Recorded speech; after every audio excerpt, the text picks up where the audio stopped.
blood glucose level is between 3.5 and 8 millimole liter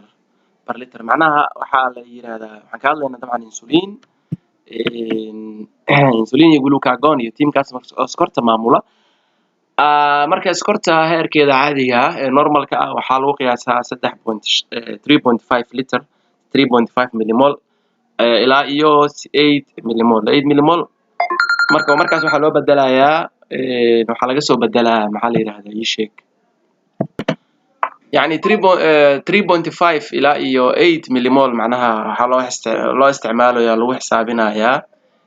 normal range-ga waaye oo sokorta ay leedahay macnaha marka millimole marka laga dhigo waxaa loo bedelaa into milligram waxaana taas lagu gaaraa 18 lagu garaacaa wuxuu hadda isticmaalaa buugga waxaa waaye random blood sugar-ki waaye macnaha hadduu isticmaali lahaa waxaa la yidhahdaa fasting blood sugar saan ma noqon lahayn random blood sugar waxaa waaye qofkii iska jooga oo wuxuu cunay hadduu rabo saaka ku dhacday hadduu rabo maaragtay la ogeyn xilliga cuno ugu dambeysay ayaa laga cabiraa kaas random blood sugar loo yaqaana kaas marka 144 normal waaye laakiin midkan oo fasting blood sugar ka lahayo qofka asagoo baahan oo 8 saacadood aan waxba aan cunin laga baarayo kaas waxaa loo yaqaanaa fasting blood sugar la yiraahdaa soo baahan kaasna ma ka badnaan karo 126 lama ogolo inuu ka bato blood glucose level are controlled mainly waxaa sokorta maamula oo controla labo hormoon oo iska hor imaanayo opposing actions of laba shaqo ay kala qabtaan insulin iyo glucagon oo ah laba hawlo iska soo horjeeda tusaale ahaan waa kana glucagon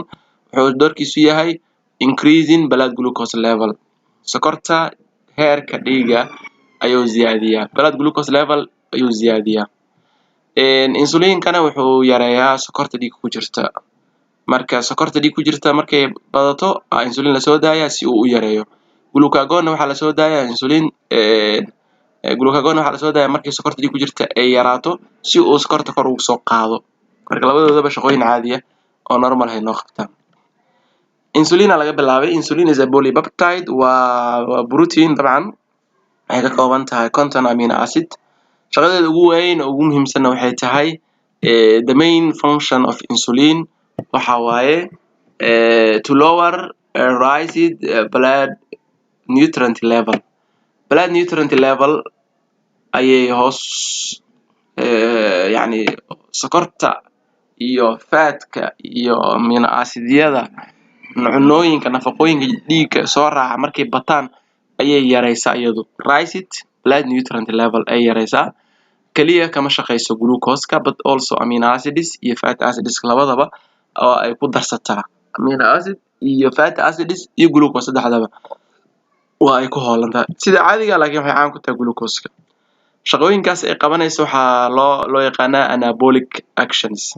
anabolic yani sida darteed hormoonkan oo insulinku waa anabolic hormone waa macna anabolic hormone waxaa laga wadaa catabolism iyo anabolism waxa la yiraahdaa kala jiro anabolism waxa waaye markii wax la dhisaayo waxyaabo yar yar la isku dardara wax weyn laga dhigaa anabolism waa kaas catabolism waxa waxyaabihi waaweyn in la yareeyo laga dhigo to small ones insulin waxay ka shaqeynaysaa marka cell membrane-nada waxayna stimulate gareynaysaa uptake and use of glucose by the muscle and connective tissue waxay fududeynaysaa inay unugyadan oo murqaha ah ay qaataan inay isticmaalaan glucose-ka marka in la gubay rabtaa iyada insulintu waxay ka shaqeynayaan glucose in la gubo oo murquhu ay isticmaalaan ay qaataan ay isticmaalaan marka la joogo liver-ka iyo skeletal muscles-kana waxa ay sameysaa conversion of glucose to glycogen sokorta glucose-ta yar yarta in loo bedelo into glycogen oo sokor waaweyn laga dhigo glycogenesis oo glycogen-tii in la sameeyo glycogen waa polysaccharide-ka ugu muhiimsan ee sokor jirkeena bini'aadamka ku jirta glycogen laha glucose-ka la bedela waxa laga dhigaa into large one oo glycogen la dhaho waxa lagu kaydiyaa liver-ka iyo skeletal muscles meelahaas lagu kaydiyaa insulin waxay kale ka qayb qaadataa waxay accelerate gareysaa amino acids-ki inay unugyada qaataan kadibna ay sameeyaan protein amino acid uptake by the cells and synthesis of the protein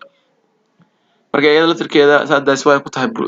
anabolic hormone oo maxay yeelada amino acid isku dardaray waxay ka dhigay protein sidoo kale fatty acids isku dardartaa waxayna ka sameysaa adipose tissue geeysaa waxaana laga sameeyaa lipidkay samaysaa lipogenesis ujeedina mana lipidkii lipid formation ay mas-uul ka tahay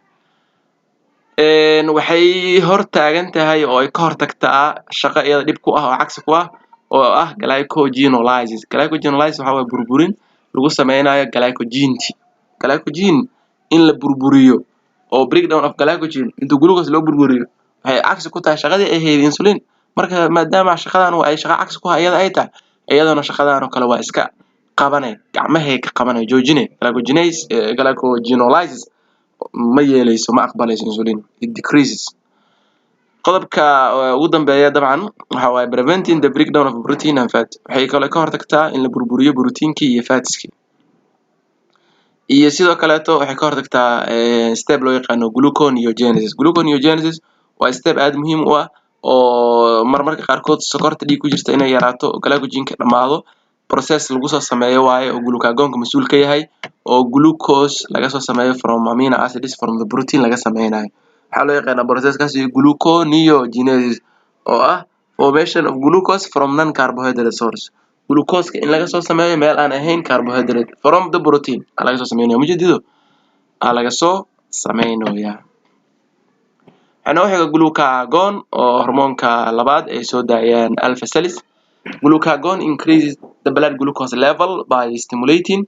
glucagon waxa uu ka qayb qaataa shaqadiisa ay tahay inuu sare u qaado sokorta dhiigga ku jirta sokorta dhiigga ku jirta kor u soo qaada waxa la soo daayaa marka xilliyada sokorta dhiigga ku jirta ee hoos u dhacada la soo daayaa glucagon si sokorta kor u soo qaado shaqooyinka ama qaababka uu sokorta kor u qaada waxa kamid ah wuxuu sameeyaa conversion of glycogen to glucose glycogen oo ah storeki sokorti keedsaneed wuxuu soo furfura soo jajabina wuxuu ka dhigaa glucose dhiigana uu keenaa macnaha meesha lagu ku keedsan tahay sokorta glycogen waa liverka iyo skeletal muscleska processkaasi glycogen lagu soo jajabinayo waxa loo yaqaanaa glycogenolysis oo ah glycogen in la burburiyo waxaan oo haray stepka labaad oo sokorta dhiigga ku jirta uu sare ugu qaado hormoonkani waxa waaye gluconeogenesis waxa waaye glucose in laga sameeyo waxyaabo kale anaga hadda waxaan ka hor tilmaameynay waa glucose in la soo saaro oo dhiigga lagu soo shubo iyadoo laga keenayo from non carbohydrate source from the protein laga keenayo shaqadan ugu dambaysa ayaan soo gabagabeynaynaa slide-kan waxa waaye somatostatin waxa soo daaya delta salis magac kalena waa la siiyaa marka uu joogo hypothalamus waxa loo yaqaanaa growth hormone releasing inhibitory hormone this hormone is also produced by the hypothalamus waxa kale laga soo daayaa hypothalamuska muxuu ka shaqeeyaa markii pancreaska la joogo markuu pancreaska la joogo wuxuu diidaa inhibit secretion of both insulin and glucagon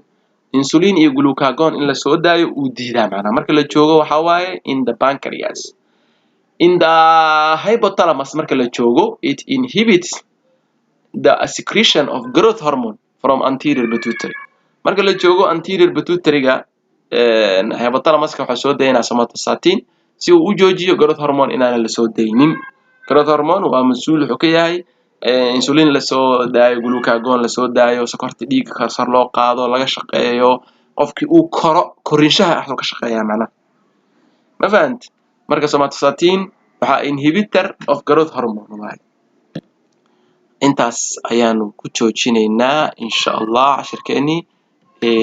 waadna mahadsantihiin. Asalaamu calaykum waraxmatullaahi wa barakaatuh.